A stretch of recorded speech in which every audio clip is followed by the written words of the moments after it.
Irmãos, boa noite a todos, graça e paz do Senhor Jesus. Que bom estarmos aqui para compartilhar a palavra do Senhor com os irmãos. Que grande responsabilidade. Gostaria de convidar você a abrir a sua Bíblia em Isaías, capítulo 41. Isaías 41. Obrigado.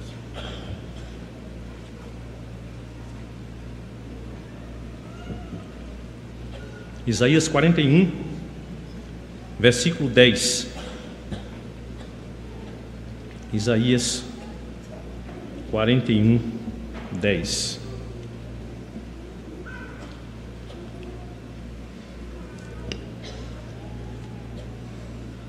Eu vou ler a palavra do Senhor e os irmãos acompanham atentamente o que diz Isaías 41, versículo 10. Texto bem conhecido. Não temas, porque eu sou contigo. Não te assombres, porque eu sou o teu Deus. Eu te fortaleço e te ajudo e te sustento com a minha destra fiel. Vamos ler todos nós agora, uma só voz? Vamos lá? Não temas, porque eu sou contigo. Não te assombres, porque eu sou o teu Deus. Eu te fortaleço e te ajudo e te sustento com a minha destra fiel. Vamos orar ao Senhor mais uma vez. Bendito Deus e Pai Todo-Poderoso, nós te louvamos, Pai, porque neste momento podemos refletir com mais tempo agora dedicado à reflexão da Tua Palavra, e para isso pedimos e contamos com a graça do Senhor, com a ajuda do Senhor, com o auxílio do Teu Espírito a operar em nossos corações, em nós, através de nós, para que possamos expor fielmente a Tua Palavra, Deus, para que possamos pensar juntos, refletirmos juntos e guardarmos os princípios, os ensinamentos da Tua Palavra em nossos corações, de maneira que o Teu Espírito nos auxilie em todo esse processo. Nós oramos ao Senhor, certos do Teu agir em nosso favor, certos de que o Senhor é o Deus que ouve as orações do Teu povo, dos Teus servos, certos do Teu favor, Deus, da Tua graça sobre nós. Nos abençoa. Assim nós te oramos, pedindo que o Senhor exalte e engrandeça o Teu nome, através desse momento de exposição da Tua bendita Palavra. É assim que nós oramos em nome de Jesus. Amém. Queridos, nós estamos diante deste livro do profeta Isaías. Isaías, que quer dizer Yahvé é salvação.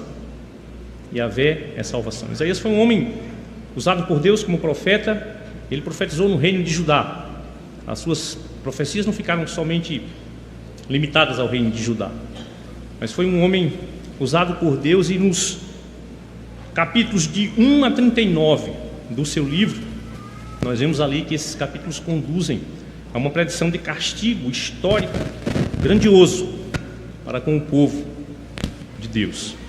E dos capítulos 40 ao 66, a gente vê o profeta focando mais na questão do cativeiro babilônico, demonstrando assim a soberania de Deus na condução da história do seu povo, na história do mundo, e também retratando a sua fidelidade, o conforto e o consolo que ele também traria ao seu remanescente fiel, ao seu povo. Ele é o Deus da aliança, ele não abandonaria o seu povo, mesmo diante de sofrimentos, de grandes lutas que o seu povo enfrentava no contexto de Isaías. Se você voltar comigo aí, eu gostaria que você voltasse comigo em Isaías, no comecinho do livro de Isaías, capítulo 1, versos de 1 a 3, a gente vai entender bem como era difícil esse contexto. A palavra do Senhor diz assim, Isaías capítulo 1, versos de 1 a 3, versículos de 1 a 3. Visão de Isaías, filho de Amós, que ele teve a respeito de Judá e Jerusalém, nos dias de Uzias, Jotão, Acás, Ezequias, reis de Judá. Foi durante os reinados desses reis que o profeta Isaías exerceu seu ministério. E ele continua dizendo, versículo 2: Ouvi, ó céus, e dá ouvidos, ó terra, porque o Senhor é quem fala. Criei filhos e os engrandeci, mas eles estão revoltados contra mim. No versículo 3 diz, o boi conhece o seu possuidor, e o jumento o dono da sua manjedoura, mas Israel não tem conhecimento. O meu povo não entende. Esse é o contexto desse profeta, tá certo? Um texto turbulento, para que a gente entenda melhor esse texto que nós lemos, Isaías 41, 10, os babilônios, que eram inimigos dos assírios, eles intentaram fazer uma visita ao rei Ezequias e foram visitá-los. Eles eram inimigos dos assírios, assim como Judá também o era. Judá vivia em constante turbulência, em constante confusão com o reino do norte. Judá, o reino do sul. O reino do norte já estava sob o castigo de Deus, a disciplina de Deus, sob o império assírio, o domínio do império assírio. E os babilônios resolvem visitar Ezequias, fazer uma visita a Ezequias. Eles usam desse pretexto para visitarem Ezequias e assim ali fazerem um inventário das riquezas que o rei possuía. O rei não atentou muito para isso e, de forma ingênua, vamos dizer assim, ele cedeu. Ele não entendeu a real motivação, a real intenção dos babilônios ao visitar. Ele ficou alegre com aquela visita, ele se encantou com aquilo e ele mesmo conduziu os babilônios que foram visitá-lo numa excursão por todo o seu reino, mostrando assim todas as suas riquezas. Ele foi imprudente, ele abriu as portas do seu palácio, do seu reino, para aqueles que ele não conhecia tão bem. Ele falhou. E a essa atitude dele, Isaías responde da seguinte forma. Se você voltar aí no capítulo 39, abra aí, capítulo 39, e nós vamos ler dos versículos 3 ao 7. Isaías 39, de 3 ao 7. Depois dessa visita, se você quiser depois em casa você lê os outros 2 versículos anteriores, mas a partir do verso 3, essa é a resposta que Isaías vai dar ao rei Ezequias, por causa dessa atitude insensata dele. Ele diz assim: então Isaías, o profeta, veio ao rei Ezequias e lhe disse: que foi que aqueles homens disseram e de onde vieram a ti? Respondeu Ezequias: de uma terra longínqua, vieram a mim da Babilônia. Perguntou ele: que viram em tua casa? Respondeu Ezequias: viram tudo quanto há em minha casa. Coisa nenhuma há nos meus tesouros que eu não lhes mostrasse. Então disse Isaías a Ezequias: ouve a palavra do Senhor dos Exércitos. Eis que virão dias em que tudo quanto houver em tua casa, com o que entesouraram teus pais até o dia de hoje, será levado para a Babilônia. Não ficará coisa nenhuma, disse o Senhor. Dos teus próprios filhos que tu gerares, tomarão para que sejam eunucos no palácio do rei da Babilônia. E assim ele respondeu com essa profecia de que no futuro o cativeiro babilônico chegaria e também o reino de Judá cairia. E é nesse contexto de luta, é para esse contexto de perseguição e de futura destruição do reino de Judá, de Jerusalém, que o Senhor, através do profeta Isaías, traz para a gente essas palavras, traz para o seu povo aqui desse contexto e traz também para a gente. E eu gostaria que nós tomássemos este versículo, estas orientações, estes princípios de Deus aqui, para que nós também, assim como este povo usufruiu e pôde permanecer firme naqueles momentos difíceis, estando firmes nas promessas do Senhor, nós também possamos, nos momentos de dificuldades, a gente possa lembrar de quem Deus é, lembrar de que Ele é o Deus da aliança, Ele é o Deus que se aliançou, que pactuou com o seu povo e que é fiel e que sempre o ajudará e que sempre abençoará o seu povo, apesar de por vezes ser necessário que Ele castigue, que Ele discipline o seu povo. Essa é uma verdade. Eu gostaria de, neste início de ano, a gente trazer para o nosso coração aqui essas lições que estão tão bem, já que destacadas para nós, e a gente tomar e pensar um pouco em cada uma delas e tomar para nós, para que possamos aplicá-las em todos os momentos das nossas vidas, mas principalmente nos momentos de dificuldades, os quais todos nós enfrentamos. Deus continua o mesmo, Deus não mudou, pessoal. Deus é o mesmo ontem, hoje e será para sempre. Ele vai continuar cuidando do seu povo, e o disciplinando e o castigando, se assim for preciso. E que bom que Deus nos traz a sua palavra, que bom que Deus nos deu promessas nas quais nós podemos confiar, nas quais nós devemos nos firmar, esperar o cumprimento delas, porque Deus é fiel. Amém? O nosso Deus é fiel. Você pode dizer isso? Deus é fiel? Deus é fiel. Louvado seja o nome do Senhor. Então vamos às lições que nós podemos tirar aqui desse texto, que estão bem claras, bem destacadas. A primeira delas, Isaías 41, versos 10, é quando ele vai dizer: não temas, porque eu sou contigo, não te assombres, porque eu sou o teu Deus. Nós podemos dividir esse versículo em duas partes. A primeira é esta, em que Deus, o Senhor, vai dizer o que Ele é para o seu povo. E a segunda lição nós vamos entender no restante do versículo, quando ele diz: eu te fortaleço e te ajudo e te sustento com a minha destra fiel. Nós vamos entender o que Deus faz pelo seu povo. Então nós podemos facilmente, maneiras bem simples, dividir esse versículo nessas duas partes. Quem o Senhor é para o seu povo e o que Ele fez, faz e fará pelo seu povo, porque Ele não muda, o nosso Deus é imutável. Então Ele diz: não temas, porque eu sou contigo. Primeira lição. Nosso tema vai ser: não temamos. Não temamos, pois o Senhor é Deus presente com o seu povo. Amém? Você pode dizer: o Senhor é Deus presente com o seu povo? Vamos lá? O Senhor é Deus presente com o seu povo. Por isso que Ele diz: não temas. Não temas. Nós fomos criados como seres tementes. O ser humano foi criado como um ser temente. Ele foi criado para ter um profundo respeito, um temor reverente para com Deus, que o levasse à plena dedicação a Deus e à obediência ao que Deus delegar a ele, ao trabalho que Deus passou às suas mãos, trabalho de reger a criação, de obedecer a Deus, de gozá-lo para sempre, de desfrutar, de se regozijar nele, de se alegrar nele. Deus criou todo o ser humano temente a Ele, mas criou o ser humano temente a Ele, mas com a queda isso foi distorcido. Nós continuamos a sermos seres tementes. Nós tememos, nós temos medo.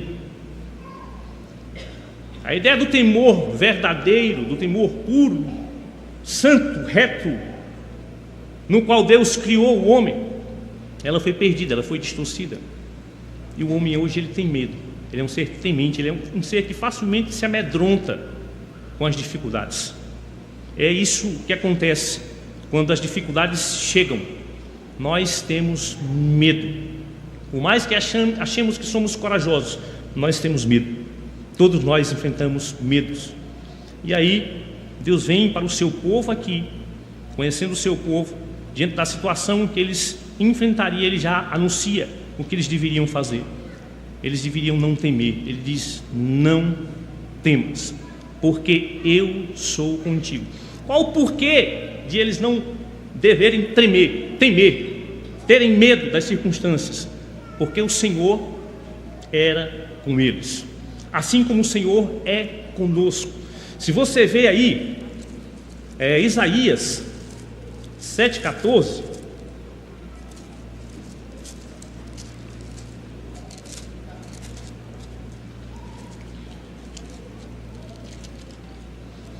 Isaías 7,14 vai dizer o seguinte, vocês podem ler comigo? Vamos lá? Portanto, o Senhor mesmo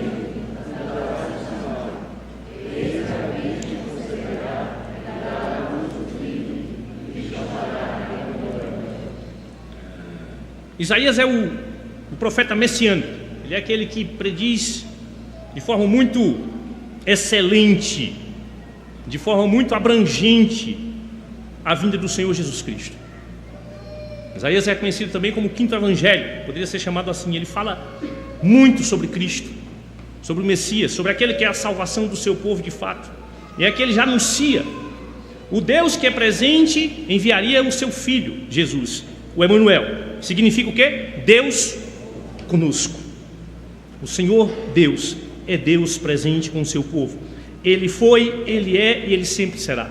Por isso que nós não devemos temer. Não devemos temer coisa alguma.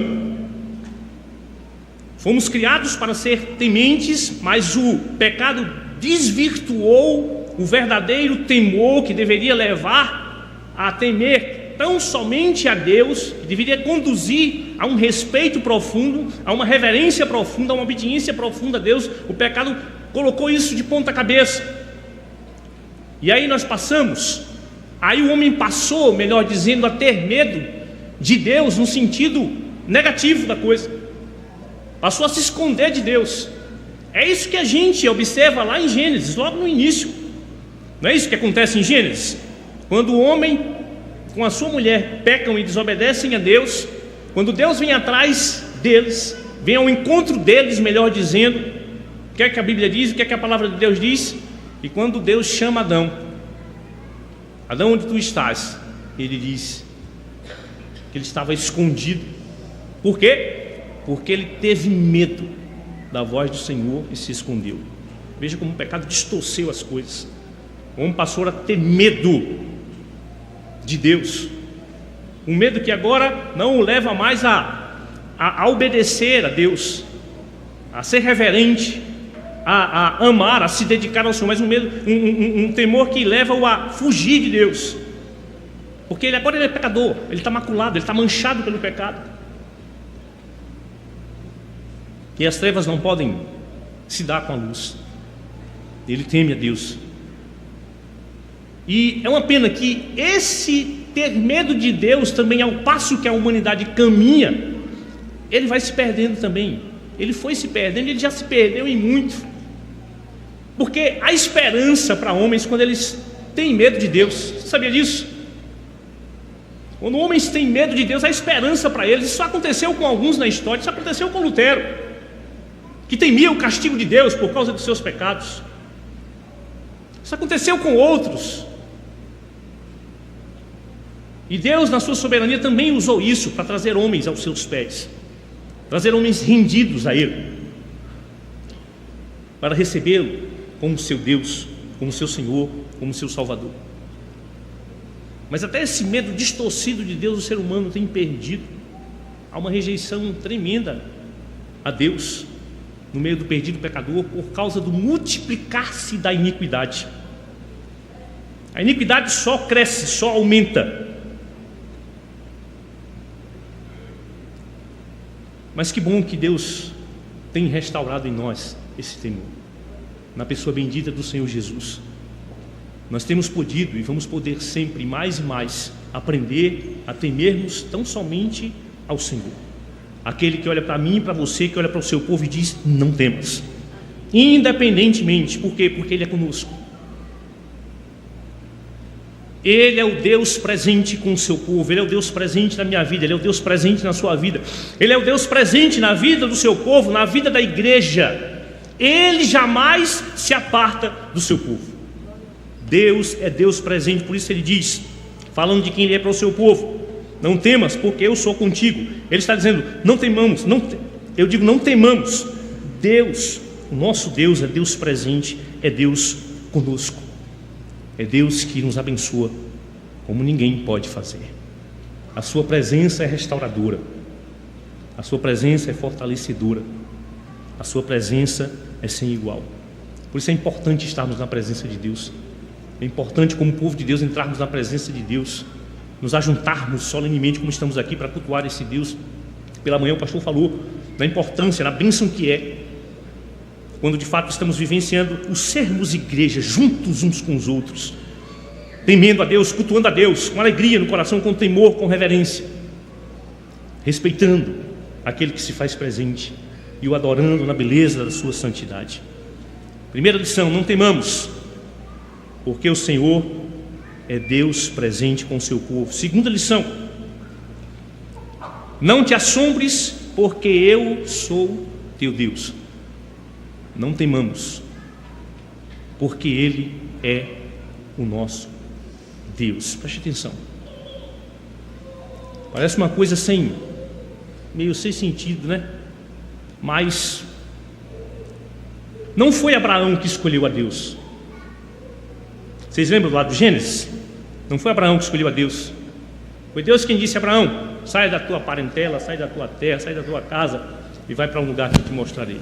E eu vou te abençoar. E em ti serão benditas todas as nações da terra. Foi Deus quem chamou Abraão. Foi Deus quem chamou, na pessoa bendita do seu Filho Jesus Cristo, os seus discípulos para dar início à sua igreja, a qual ele disse: eu edificarei a minha igreja e as portas do inferno não prevalecerão contra ela. Vocês lembram o que Jesus disse? Jesus disse lá em João 15, ele disse assim: não fostes vós que escolhestes a mim, eu vos escolhi a vós outros. Foi isso que ele disse. Da mesma forma, não fomos eu e você, não fomos nós que escolhemos a Deus. Todos nós que estamos aqui e que nos vemos como servos do Senhor, foi Ele que escolheu a nós. Ele diz: não te assombres, porque eu sou o teu Deus. Antes de Cristo nós tínhamos muitos deuses. Sempre que tiramos os olhos do Senhor, sempre que o povo de Deus tirou os olhos do Senhor, ele se envolveu na prostituição espiritual. Ele se envolveu com outros deuses, adorando outros deuses. Por quê? Porque assim é o ser humano. Nós fomos criados para adorar, para temer, para ter um só Deus. Mas o pecado desvirtuou isso. E a gente passou a querer ser como Deus. E aí criamos muitos deuses. Alguém já disse isso com muita propriedade, que o coração do homem é uma fábrica de deuses. Nós sabemos muito bem colocar substitutos no lugar de Deus no nosso coração. Ele diz: não te assombres, porque eu sou teu Deus. Nós somos seres assombrados.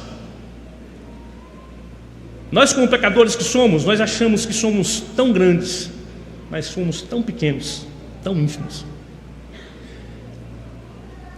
Nós achamos que somos tão fortes e somos tão fracos.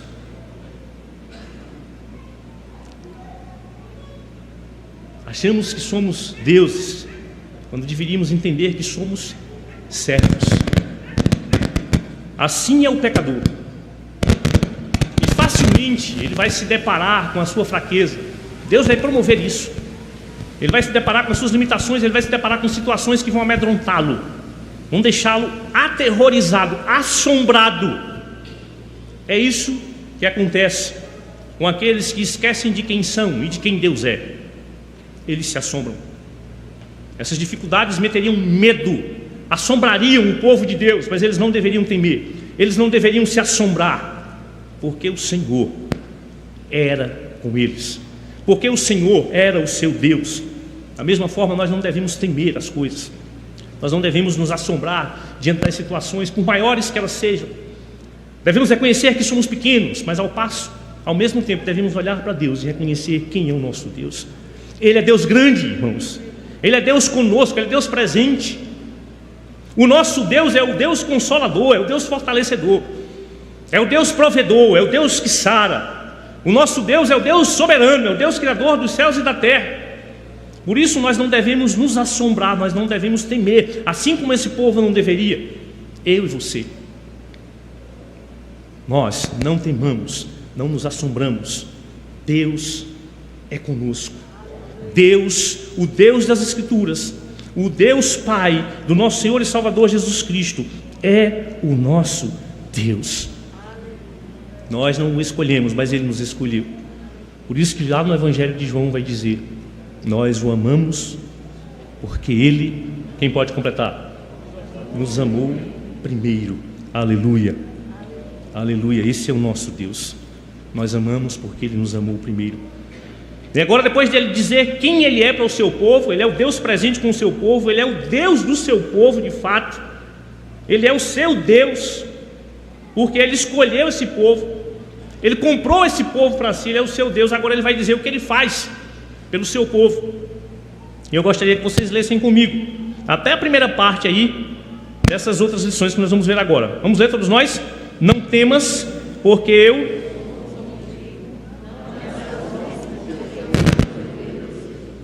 eu te, só até aí, eu te fortaleço. Eu te fortaleço. Que coisa maravilhosa, maravilhosa, queridos. Deus nos fortalece. Como a Bíblia nos ensina que nós somos fracos, a Bíblia também nos ensina a fonte, aonde nós podemos buscar força, aonde nós encontraremos força. Por isso que o salmista diz: o meu Deus é o Deus forte, eu te fortaleço. Ele diz isso. Está incomodando muito isso aqui? Então não pode deixar, pode deixar aqui, eu vou tentar conseguir.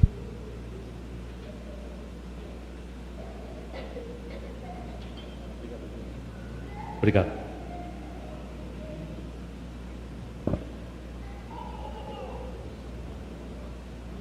Eu te fortaleço, o Senhor diz. Não temamos, porque o Senhor é a nossa força. Guarde isso no seu coração. A melhor coisa do mundo é reconhecermos quem somos de fato. Somos fracos. Não temos força alguma em nós mesmos. A força que habita em nós é a força do nosso Deus que habita em nós. A força na qual devemos confiar é a força do nosso Deus. O ser humano, o pecador por natureza, ele quer demonstrar-se forte. Ele quer de fato medir forças uns com os outros. Ele tem prazer em mostrar a sua força, em mostrar a sua força, a sua grandeza. Mas ele é fraco. E o Senhor disse ao seu povo aqui, é como se ele estivesse dizendo assim ao seu povo: vocês vão enfraquecer, a luta vai ser tão ferrenha que vocês vão ver as forças se esvaírem. E Deus permite isso. Deus permite muitas vezes que as nossas forças, que não são nossas, que vêm de Deus, sempre vêm de Deus, permite que elas possam se esvair de fato, elas possam desvanecer, para que a gente entenda que nós não somos nada sem o Senhor de toda força ao nosso lado, nos sustentando e nos fortalecendo. Eu te fortaleço. É Ele quem me fortalece, é Ele quem te fortalece. Nós vemos isso na história do povo de Deus. O apóstolo Paulo diz isso. O apóstolo Paulo diz: eu posso todas as coisas naquele que me fortalece. Esse alguém é Cristo. Esse é aquele que tem toda força, esse é aquele que tem todo poder. Esse é aquele que a tudo dá força, como diz Davi. Que coisa maravilhosa, queridos, servirmos a este Deus, no qual nós podemos encontrar todo o suprimento para todas as nossas necessidades. Eu preciso disso, você precisa disso. Nós precisamos nos fortalecer no Senhor. Nos fortalecemos em Deus, nos fortaleçamos em Deus. Esqueçamos, se de alguma maneira achamos que temos alguma força, que somos fortes, que há poder em nós, de nós mesmos, que o Espírito de Deus varra do nosso coração, da nossa mente, esse tipo de mentalidade. Toda força vem do Senhor. Ó Deus, Tu és o meu Deus forte, eu te busco ansiosamente. O salmista diz assim, o salmista Davi: ó Deus, Tu és o meu Deus forte. Que bom que eu e você, nós temos um Deus forte. Ele é o Deus da igreja, Ele é o nosso Deus pessoal, Ele é o meu Deus, Ele é o teu Deus. Ele é o Deus de toda força. Meu irmão, você está fraco, busque o Senhor e se fortaleça na força do seu poder. Clame ao Senhor e Ele te ajudará. E Ele estenderá a sua mão para te abençoar, para te fortalecer. Não temas, porque eu sou contigo, não te assombres, porque eu sou teu Deus. Eu te fortaleço. E Ele segue dizendo mais para o seu povo. Ele segue aqui como Deus que se aliança com o seu povo, como Deus todo-poderoso, Criador dos céus e da terra, suprindo pela sua palavra, nas suas promessas, todas as futuras necessidades, as reais necessidades, as presentes necessidades dos seus servos. Ele diz: eu te fortaleço e te ajudo. E te ajudo. Queridos, quando Deus nos criou, o Deus Criador, que relatou a sua criação para nós, que revelou a sua criação para nós lá em Gênesis, Ele criou todas as coisas, Ele botou o ser humano lá no Éden para lhe auxiliar, para ser o seu gerente, o seu ajudador. Porque aí também a gente reflete a semelhança do nosso Deus, o caráter do nosso Deus. Nós não fomos criados à semelhança, conforme a semelhança, a imagem de Deus. Pois aí, nessa atitude de ajudar, de auxiliar, nós também refletimos o caráter do nosso Deus. Mas isso é anti-homem natural. O homem natural, ele não quer saber disso. Ele quer ser ajudado. Ele foi criado para auxiliar a Deus. Não que Deus precise, mas Deus colocou ele como um regente, como um gerente, para cuidar das coisas do Senhor. Ele deu a esse homem, para lhe ajudar, uma auxiliadora, para também refletir a imagem e semelhança de Deus. Ele deu filhos para que os pais os auxiliem, para que depois eles auxiliem os pais. Veja como o auxílio, a ajuda é algo que faz parte, é algo que é inerente às nossas necessidades. E Deus é o exemplo, Ele diz: eu te ajudo. A palavra ajudador, ajudante, auxiliador não é muito bem-vinda para nós, não. Porque nós queremos sempre ser os primeiros da lista. É ou não é verdade? Difícil. É difícil. De bom grado, o ser humano não quer ser um auxiliar, não quer ser um ajudante. Ele quer ser um oficial. É assim que é. O ser humano não se contenta com essa ideia, ele não quer isso. Ele acha que isso é o que o menospreza. Todos nós somos assim, queridos. O pecado trouxe isso para nós também. O pecado nos afetou em todas as áreas. Então, ao passo que Deus nos criou para auxiliarmos uns aos outros, para exercermos a nossa função de auxiliador, de ajudador, refletindo a imagem de Deus, esse atributo de Deus. Deus é o Deus que ajuda, Deus é o Deus que auxilia. Deus coloca o homem para auxiliá-lo, para ajudá-lo lá no Éden, porque Deus é quem dá tudo a ele. Tudo que ele poderia fazer, plantar, cuidar do jardim, vem de Deus. Eu e você, tudo que nós fazemos e podemos fazer e realizar, é porque Deus está nos ajudando. Deus é o Deus que nos ajuda. Que coisa maravilhosa. Ao passo que nós, que somos tão pecadores, tão pequenos, se não cuidarmos, facilmente negamos ajuda uns aos outros. O Deus Todo-Poderoso, Ele tem todo o prazer em nos auxiliar, em nos ajudar. Ele nos ajuda. Que coisa maravilhosa. Deus tão grande em poder, tão grande em santidade, está disposto a dizer, estender a mão e dizer: eu te ajudo, Solange, eu te ajudo, João, eu te ajudo, Wilson, eu te ajudo. Todos nós, irmãos. Por isso que a gente precisa lembrar desse Deus. Não temamos, porque o Senhor é a nossa ajuda. Ele nos ajuda e nos ajuda em amor. Preste atenção nisso. A gente precisa frisar isso aqui. O Senhor nos ajuda em amor. Isso é fantástico. Porque o amor é justamente essa capacidade de suprir, de identificar as necessidades e supri-las todas. Deus nos ajuda em amor. Por isso que nada pode nos separar dessa ajuda, desse amor de Deus, desse serviço de Deus, que foi revelado em Cristo Jesus, o nosso Senhor. Espero que eu e você, nos momentos de dificuldades, quando somos tentados a fugir daqueles nossos irmãos que estão enfrentando lutas, lembremos-nos do que Deus faz conosco na pessoa bendita do Senhor Jesus. Ao passo que nós queremos correr dos outros, dos seus problemas, dos seus pecados, Ele diz: eu vim. Jesus disse: eu vim. Ele vem ao nosso auxílio. Em nosso auxílio, Ele vem ao nosso favor. A nosso favor, Ele vem nos favorecer, Ele vem nos ajudar. Que não percamos as oportunidades de ajudarmos uns aos outros. Sempre que Deus nos der esse privilégio, porque é um privilégio poder refletir a imagem de Deus também, sendo um ajudador do seu próximo. A mulher também, como pecadora que ela não quer ser um auxiliar do marido, não. Somente dessa mentalidade ocidental nossa hoje. Ela quer ser a cabeça também de casa. Mulheres, vocês também foram criadas para serem auxiliares dos seus esposos, ajudá-los cumprindo a sua missão. E isso honra e glorifica a Deus. Isso dá dignidade a você.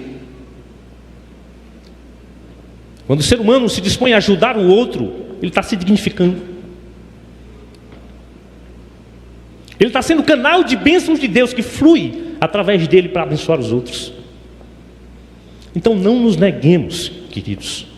A semelhança do nosso Deus que não se nega a nos ajudar. Ele sendo Deus ajuda o perdido, o pecador, ele vai ao seu encontro e salva. Ele sendo Deus ajuda-nos como seu povo, incessantemente. Então nunca esqueça. Está precisando de ajuda? Em primeiro lugar, vá para os pés do Senhor. E Deus usará o que aprouver a Ele, para que a ajuda chegue à sua vida. Muitas vezes Ele usa o seu corpo, a sua igreja, os seus servos, os seus membros. Por isso, queridos, não nos acovardemos diante das necessidades dos nossos irmãos. Que Deus nos use como um canal de seu auxílio, de ajuda, para abençoarmos o nosso irmão. Amém? Ele diz: eu te fortaleço e te ajudo e o quê? Te sustento com a minha destra fiel. Ele é o Deus sustentador. Ele sustentaria o seu povo. Ele se aliançou com o seu povo. Ele prometeu que conduziria o seu povo à terra prometida, a Canaã celestial. E Ele tem feito isso no decorrer dos séculos. Ele tem sustentado o seu povo. Ele tem preservado o seu povo. Ele é o Deus que criou todas as coisas e sustenta todas as coisas. Não tem para onde correr. Em Gênesis a gente vê isso. Ele cria todas as coisas e providencia todos os recursos para que tudo esteja sendo sustentado de forma visível e de forma invisível. Ele é aquele que sustenta a sua igreja. Ele é aquele que sustentava o seu povo, que sustentou o seu povo, que sustenta a mim e você, que nos sustentará. Esse é o nosso Deus. Ele nos sustenta. É por isso que em Atos, eu não lembro o endereço, mas vai dizer que em Deus, nele, no Senhor, nós vivemos e nos movemos e existimos. Talvez Atos 17, 28. Nele nós vivemos, nos movemos e existimos. Por quê? Porque Ele nos sustenta. De tudo e em tudo. Nenhum de nós estamos aqui achemos que somos sustentados porque comemos simplesmente do suor, do trabalho, do suor do nosso rosto. Porque não é bem assim. Porque a gente cava, trabalha, planta, mas só Deus dá a semente, só Deus dá a vida, só Deus dá o crescimento, só Deus dá o resultado, dá o fruto do nosso trabalho. Só Deus de fato nos dá o sustento. Ele é a fonte do sustento de todas as coisas. Hebreus, no início de Hebreus 1:3, coloca aí por favor. Vamos ler o que aqui diz Hebreus 1:3. Vamos lá? Não, 1:3. Vamos ler? Ele...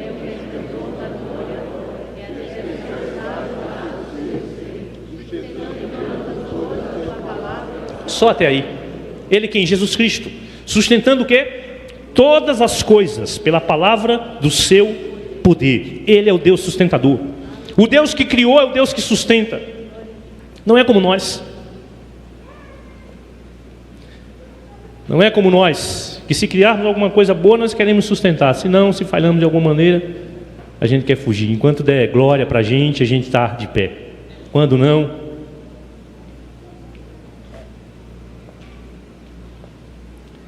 Nem filhos, muitas vezes,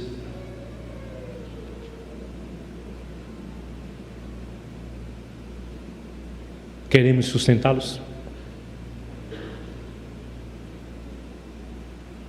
Lembra de Deus. Se você tem filhos e se nega a prestar auxílio, sustento aos seus filhos, lembra de Deus. Se dependem de você e você está se negando, lembra, você está pecando contra o Senhor. Quantas vezes falhamos nesse sentido também? Que Deus nos ajude, queridos, para que a gente possa honrá-lo em tudo que concerne as nossas vidas,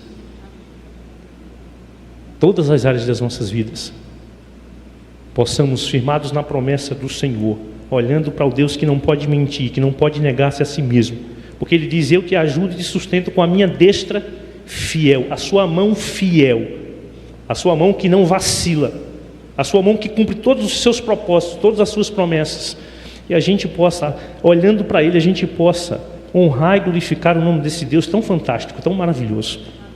Isaías traz aqui, trazendo esperança para aquele remanescente fiel, aquele povo que precisava do conforto do Senhor, que perseverava em obedecer ao Senhor. Que Deus nos ajude, que à luz desse texto possamos reconhecer quem somos. Somos seres que têm medo, somos seres que nos assombramos, somos seres que, fracos, precisamos da força do Senhor. Somos seres que precisamos de ajuda, temos a ajuda do Senhor. Somos seres que precisamos do sustento, temos todo o sustento vindo da parte do Senhor. Os irmãos do louvor podem vir de fato. Que o Senhor nos ajude a olhar para Ele, que o Senhor nos ajude a confiar e a nos firmarmos mais e mais em Suas promessas. Que o Senhor nos dê a graça de perseverarmos em acreditar nesse Deus maravilhoso. Vamos ficar de pé? Enquanto a equipe de louvor se prepara, nós vamos orar ao Senhor. Deus, nós te damos graças, Deus, por esta noite. Nós precisamos do Senhor totalmente. Deus, nós estamos iniciando mais um ano. Nós não sabemos o que tem pela frente, mas o Senhor o sabe. O Senhor conhece o futuro, pois o Senhor o predeterminou. O Senhor sabe todas as coisas, não porque o Senhor adivinha, mas porque o Senhor já determinou todas essas coisas. Mas uma coisa nós sabemos, que o Senhor estará conosco durante todo este ano, durante cada dia de vida que o Senhor nos consentir. Sabemos que o Senhor é fiel e não deixará de nos fortalecer, de nos ajudar, de nos sustentar com a tua destra fiel. Então, Deus, sustenta-nos, firmados na tua bendita palavra. Sustenta-nos, Deus, em obediência à tua voz que emana das Escrituras.